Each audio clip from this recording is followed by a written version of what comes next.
fourth quarter AP Poetry students. This is such a bummer that we are unable to meet face to face. It's so weird being here without any students in the desks. But, it is what it is. And our school and our community, oh my God, they are fantastic. So I trust everything that the Yankton School District, any decision um, that needs to be made by the Yankton community, that they are making the right decisions. But just so you all know, you will be getting a call from your homeroom teacher starting March 24th. Dr. Jonke is going to put together a nice little email to send to parents and get organized. And then that way on Tuesday, teachers can start calling their homeroom students and updating everyone about what's happening, what's our game plan. And so you will get more answers, more than just from me. But I wanted to start off by making a little video for you, going through our syllabus, and B, just explaining the game plan for the next 2 weeks. Every single one of my classes, we are just taking 2 weeks at a time, and I believe that's all we need to do as well. I've talked with the other AP teachers. Thankfully, quarter three is done, so you are all done and set to go with your third quarter classes. You have already had 3 quarters of fantastic literature, and so if we can't do everything to the exact same extent as the other quarters, for example, you've already had 3 fantastic quarters of classes.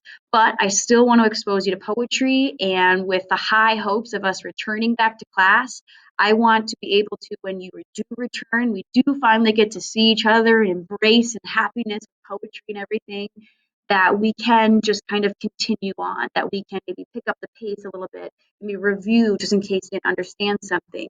But I'm going to take each 2 week period one at a time. So right now I'm going to plan for the next 2 weeks, March 23rd all the way through March 27th, and then that following week. And then if we're back in class, back in class. If not, we will continue, maybe tweak a few things that we've been doing this week. So I plan on doing lessons by the week. So it's really hard to have nightly to-dos and have due dates. So I'll always have everything due if I am going to assign something, probably that Friday. That way I can have the weekend to look over things, have the weekend to give you feedback, and then make new videos and start fresh that following Monday. So that is the game plan. I will set a course to where you would log on to the Zoom website where it's live video conferencing, and where I don't know however many people can tune into this conference and we can have discussions, because poetry, a lot of it is performance, a lot of it is this fantastic art, a lot of it is discussion and interpretation. If you do miss those video conferences, maybe you're still working, maybe you still have your internship, I don't know. You can see those past recordings. So maybe you want to revisit those recordings. So I know I'm going through all of this information really quickly. Have I really said anything? I don't know. But that's what the game plan is. So week by week, I'll have a very clear date when we are meeting to do that live video conferencing. Other than that, go to my plan book, go to my lesson plans. Everything you will need to know will be there. So what day of the week we are going to meet and what time and how to get to this little live video conferencing, that information will be on my lesson plans. You will have links on my lesson plans. So if I need to explain something further, for example, this live conferencing thing, I will have a Google Doc outlining all the directions, and you'll be able to access all of that. I'm just going to use this video to introduce the course, the class. I really can't really speak for how many assignments, how many projects, how many essays you're going to write right now, because right now we're just taking it 2 weeks at a time. So if you were here today, actually, on Monday, we would have started going through the syllabus. We would have started going through some common poetry terms, and we would have started reading a poem together. We are going to do that because when you do come back, hopefully in 2 weeks, we can move on and do another poem together. And if we end up doing this again, perfect, fine. So I just want to walk through two things: the syllabus in this video, and then the poetry terms. Both of these documents will be on my webpage. I'll also have a link in my plan book on my lesson plans. So in case you don't really quite know how to get to my webpage yet, whatever, you will have all active links on my webpage. So here we go. AP placement, AP placement, advanced placement literature and composition syllabus. So obviously this whole second period planning and fourth period commons does not apply. Reach out to me whenever. But general information, you've taken 3/4 of AP classes already, so no need to really go through that. This is a rigorous college level course. The reading is challenging. You have lots of writing and frequent homework assignments. You still will, but as of right now, we are just going to do with what we have. Just like AP short story that you just finished with Mrs. Michelson, you had a binder. Now, originally, I would say, oh, just take those sections from AP short story and continue them because they're basically the same.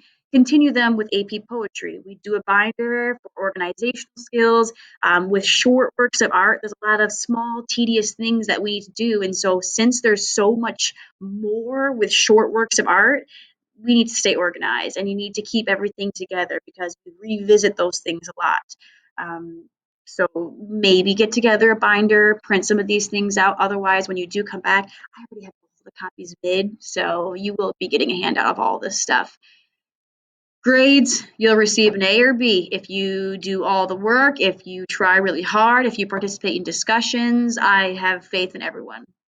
For writing, yes, technically we do have 3 major essays, but we are going to hold off right now. Technically, we're only doing this for 2 weeks, right? 2 weeks at a time. So I don't really have to worry about that right now. I'm not really thinking about that. We'll revisit that when the time comes. As far as major assignments, it's really hard to talk about all of this. Again, the major essays, the quizzes, the small writing assignments are all counted as quizzes, the daily work, tons of daily work.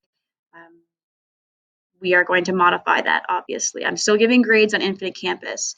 For your homework, now this is something I do want to talk about since you do have a phone call available to you. You do have extra resources available to you. You're not doing a lot of these things in class right now, but it's fine to consult with your classmates. That's awesome. In the real world, you do get to use your resources. You do get to consult with other people, but there is a point where you need to challenge yourself so you don't always have to ask other people for help, that you can do this on your own. But make sure when you are doing homework, you're doing it yourself. You're doing it on your own. You are avoiding this plagiarism and cheating aspect. I know it's a fine line right now because you are able to communicate with everybody, but you need to challenge yourself. AP classes are meant to challenge you and to push you to new academic limits, and you need to give yourself the chance and the capability to be pushed to those limits. So don't heavily rely on your friends. As far as final guidelines are considered, make sure you are committing yourself, you're keeping open mind, you're tuning in maybe every day. I'll have something for you to do, but I'll have a game plan like, oh, maybe on Monday you should do this, but again, everything will be due on Friday. So make sure you're sticking up with that. Next thing in this video, I want to briefly preview these AP poetry terms. The reason why I do this, I do all of these AP poetry terms because it's really hard. Like, hi, welcome to 1/4 poetry. Let's get right after it. Well, a lot of you haven't had that much poetry. Maybe you had a little bit of poetry in American Lit, maybe a little bit of poetry in creative writing or sophomore comp or another class, but you haven't talked about poems the way we are going to talk about poems in this class. So it's really easy to talk about a poem, to do an assignment, to do a unit when we're all on the exact same playing field. So with these terms, I hand you these terms. We would originally go through them as a class. I would hand you these terms, and if I say something like, oh, did you see the simile in line 3? You all know what a simile is, or you can reference this PowerPoint that I do have printed for you when you return, so you understand what I'm talking about. You understand the importance and under what category it falls under. We do have several units, and each unit kind of specializes in its own thing. But just because we're not in the figurative language unit yet doesn't mean you can't pick up a metaphor or simile, things like that. So again, these terms are to even the playing field, so everyone needs to know, everyone can know what we're talking about, so we don't have one person left in the dust because they haven't been exposed to poetry yet. So do walk yourself through these terms. When we do get back, hopefully in 2 weeks, we'll have a little terms quiz to make sure everyone's on the same page. But other than that, you really should know these terms. So this first section is about figurative language, and I walk through what is figurative language. And again, this will be a whole unit in AP Poetry, similes, metaphors, and there are several different types of metaphors that maybe you haven't been exposed to. For example, the implied metaphor, the extended metaphor, the controlling metaphor. And when we get to this figurative language unit, we will dive more into this stuff. But right now, I want you to know what a metaphor is to start this AP poetry class. Personification, hyperbole, understatement, oxymoron. Another unit in our poetry class is all about the sounds of poetry and how patterns of rhythm and sounds just drive another version, another form of impacting poetry, which is so fascinating. People are so smart out there. I cannot wait to expose you to all this brilliant artistic work of poetry. Then we have alliteration, assonance, consonants, onomatopoeia, and then we get to the patterns of rhyme, rhythm, and things like that. So do walk yourself through all of these slides. Walk yourself through the examples. What is rhythm? What kind of syllables are we going to study? As of right now, just study the all caps words. That's what you need to know, but we will have a whole unit on this stuff. So I just want to expose you to these things. And then, of course, we will go into more depth with these concepts.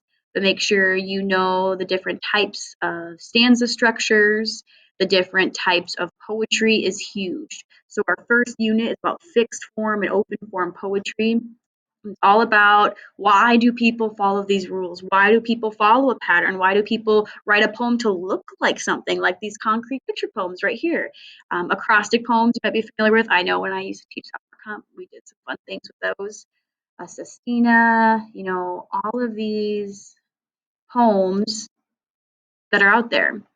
When you do get to narratives, do you see this small little circle up here? That means that technically it is open form poetry, but it fits the category of being a narrative or a ballad or an epic. So you could argue that it is fixed, but I have come to discover that it's also open because poets are still doing whatever they want, but it is classified under a certain aspect of fixed form poetry.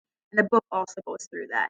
And you have other kinds of lyrical poems, other types of fixed forms, as you can see a little circle up here, again, meaning it is classified as an LG, but poets are doing whatever they want. They aren't sticking to a specific rhyme scheme or pattern or however many metrical divisions in a poem, so it can be argued as both. Epigrams, oh my god, are my favorite because they're witty, they're hilarious, they're short, they're sweet, done. Love it. What else? We'll talk about open form poetry. And then other terms you need to know that we use quite often: jammed line, genre, idiom, which fits under figurative devices. It is in your figurative device section of your textbook, but obviously we don't have those right now. Nuance, caesuras. You need to reference colloquial language and syntax, which won't happen for a little bit. But that's everything you really need to know about poetry to get yourself familiar with. I will have another video walking through your first poem, and all the directions again will be on my lesson plans.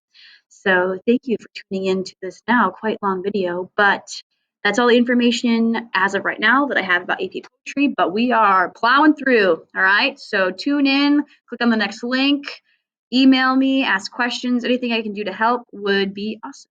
Thank you.